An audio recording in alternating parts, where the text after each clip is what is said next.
Alright guys, it's June 9th today. I do believe it's June 9th. I could be wrong. Great big old storm heading our way here.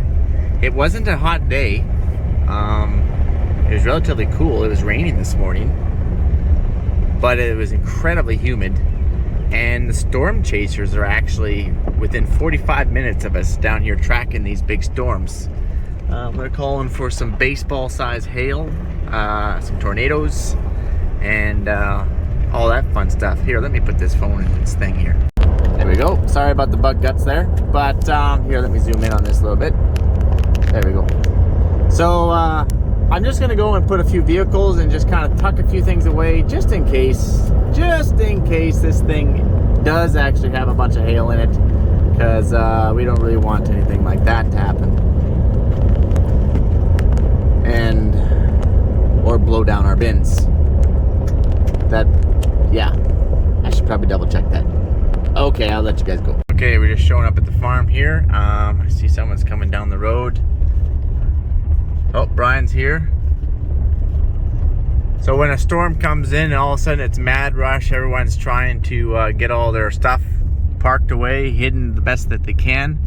He's gonna tuck his camper probably into his hangar. So it's coming out of the west. Sorry about all the bugs on the window.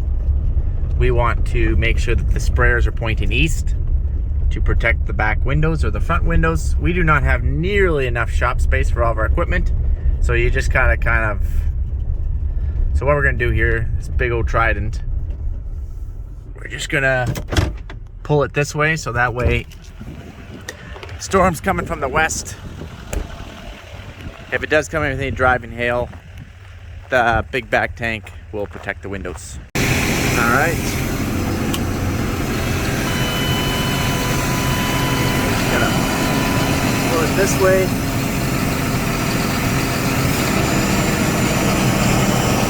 Fully loaded here too. So Mike, how often do you get big storms? We always get a few a year. Not saying this is gonna be one. We'll see. Might miss us, who knows? But we need to be ready for it. Remember, it's coming from the west, so that's why we're parking everything east. We don't have any trees in southwest Saskatchewan to park these things behind.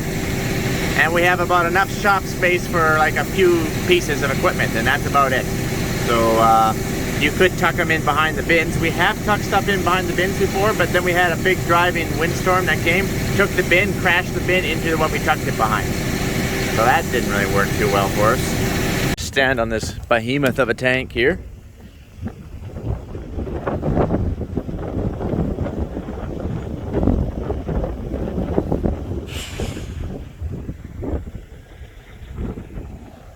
Yeah, he's gonna put it in his hangar. I knew it. Makes sense. I would do the same.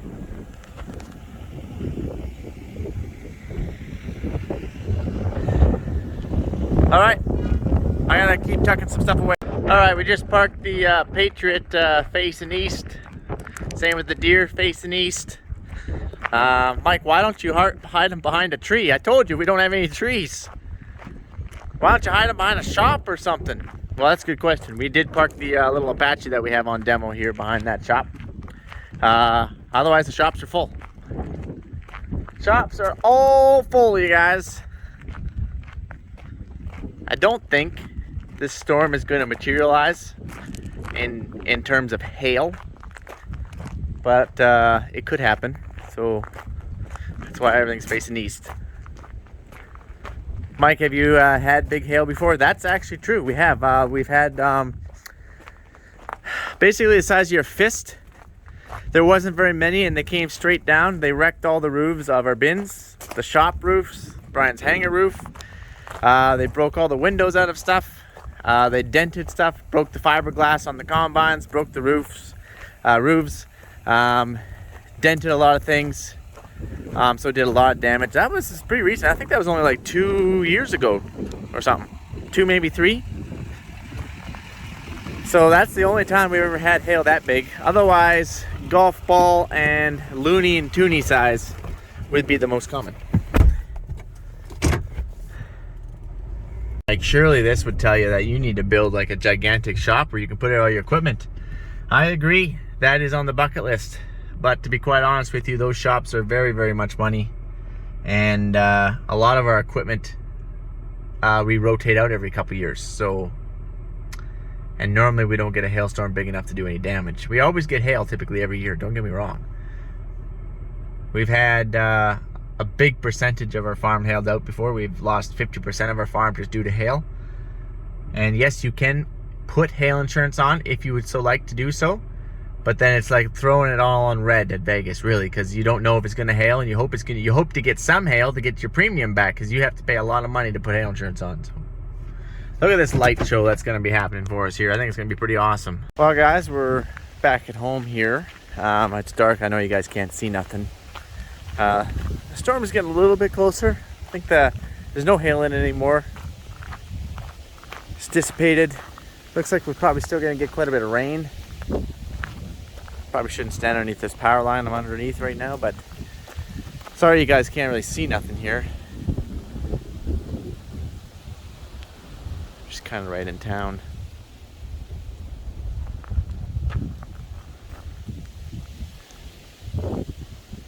So, oh yeah, here we go. Now we might start getting some action.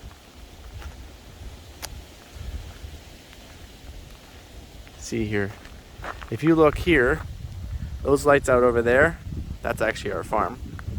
Oh yeah, right there.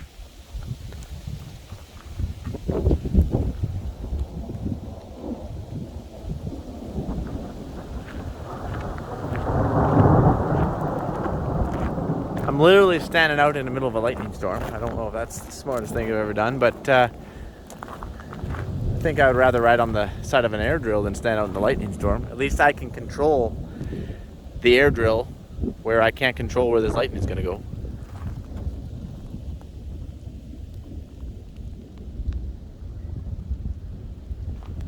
Let's see here.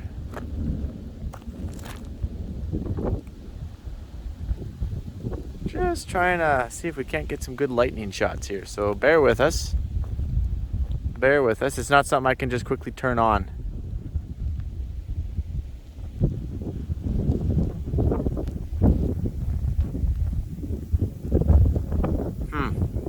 It's not looking good, is it? Oh, there we go. It's coming. Still a little ways off, maybe.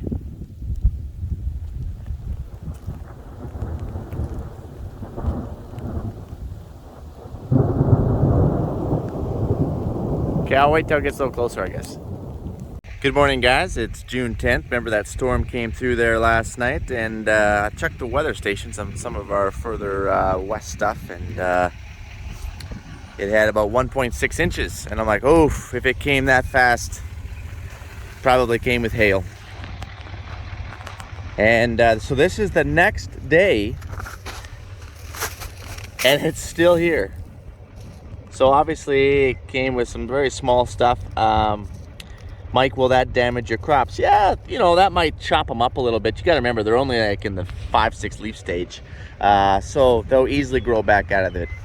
The rain will do them more good than it will harm. But you don't really want a fast dumping rain either. Like, see, for example, you see the water laying in there? So we call it inches and minutes. Inches and minutes aren't actually real super beneficial, due to they hit so hard and then they just run off. They just run to the next little slough and then fill it up. You're not actually absorbing that moisture in. Southwest Saskatchewan, you know, we don't get a lot of moisture all the time, so we'll take whatever we can get, whether it comes inches and minutes or it comes in the form of like white hail. Now, obviously, if our crop was far more advanced or something, it could have been a lot more devastating. But let's go take a little drivey. Let's go take a little drivey. So we'll go take a little drive here. You can see that obviously there's a lot of water in the ditch. You got to remember, we were dry. Like, there was not a single slough out here. And in one storm, lays a lot of water.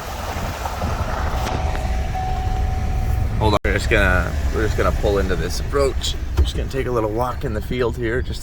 Now our crops are quite small yet. Looks like they got pounded down just a little bit, but they'll spring right back out.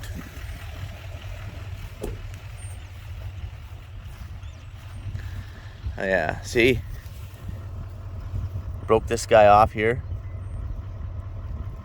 He's just, okay, he's off, I guess. Broke this guy. Oh yeah, broke a lot of them. So I would say it looks fairly carnaged. I've seen a lot worse, don't get me wrong. Broke all these branches off right down in here. And I know you guys got questions like, Mike, how bad will this hurt the crop? Like, look at these guys right here. Broke all these guys off.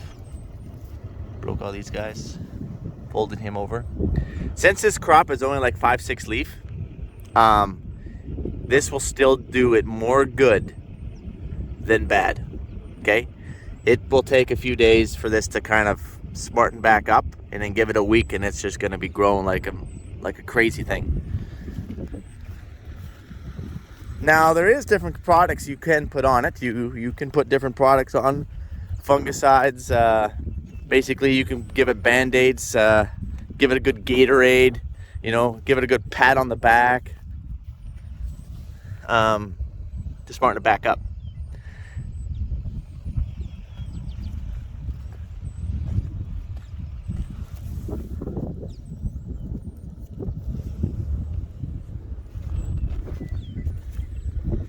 All right, let's go down and we'll go look at a few other spots here.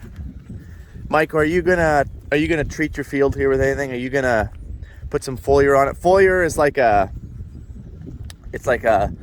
small amount of fertilizer. It's like a micronutrient punch to the I don't know. I guess I probably shouldn't say a punch to the gut. Doesn't sound too good, but you know what I mean. It's like giving it Gatorade. You know, you got all those electric lights in there, and you got all these little nutrients in there. It's supposed to help you, you know, kind of come back when you kind of get beat down a little bit in a heavy game.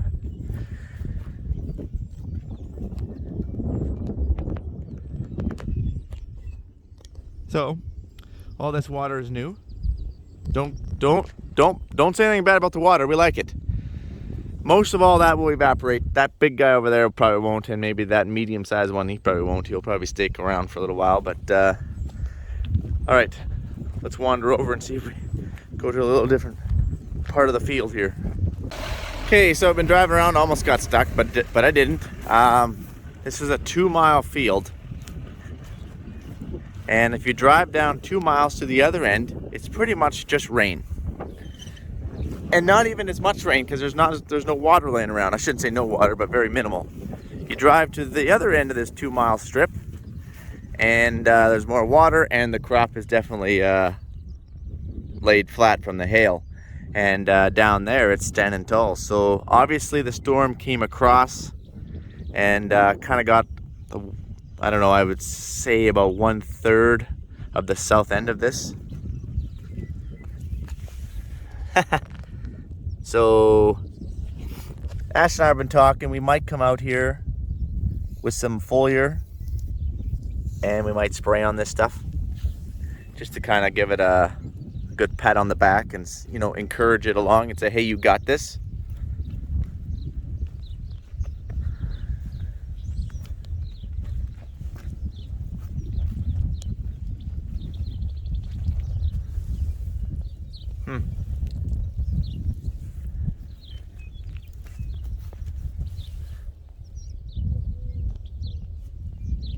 Well, I think that's about it, you guys. It's a beautiful rain. The crop's young enough, it's gonna spring back. So, I know you guys got some other questions like, Mike, what would happen if you had this bit of hail and the crop was just about to hit flag leaf? It would do a heck of a lot more damage and cost you yield, for one. If your crop was actually in head and headed out, you can only shoot one head. If it was actually in head, headed out, and it busted that right off, you're not going to get any crop there. So lots of times, if it hits it early enough, it'll kind of keep coming back. It will, even if it's in head, just nicely shot head. Say it came out of the flag leaf and just went in the head's just pointing out, and you get it and it flattened it right to the ground. Well, you got a lot of water, a lot of moisture on the ground, and literally it's going to try and come right back, but most likely it's not going to make the frost, okay? Because, you know, we're going to get a frost in September, and if it's basically starting from scratch in July, because that's normally when we get our thunderstorms, June, July. So it's going to start from scratch, and most likely it will freeze. Happens quite often. Sometimes you'll get it, most times it'll freeze. Okay, so hopefully I don't have to show you guys the devastation of hail, because that means I got a lot of hail, and I definitely don't want to get it later in the season.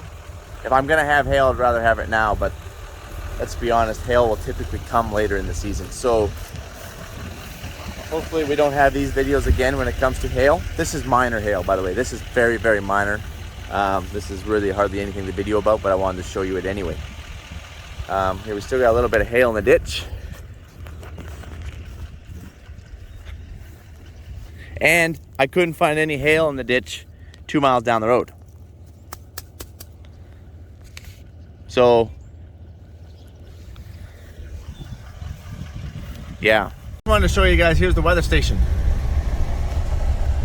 I'll just quickly hop out here. So, we like to have some weather stations positioned around our farm a little bit, you know, that way we kind of know what's going on. Not really for wind, but mostly for rain.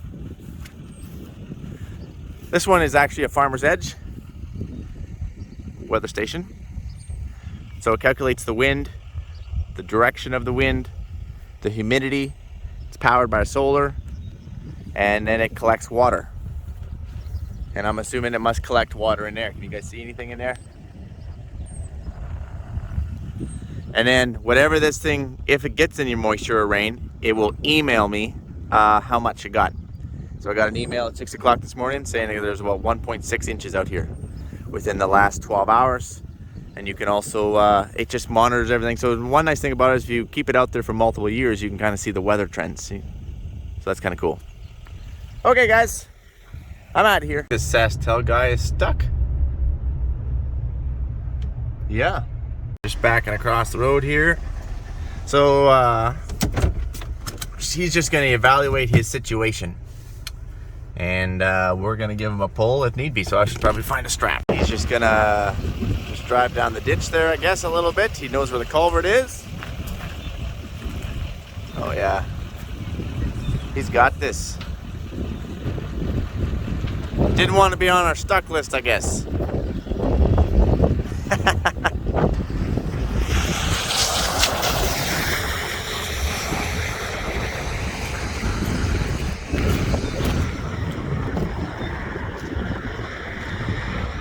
Oh yeah, he's got this. There's no culvert here.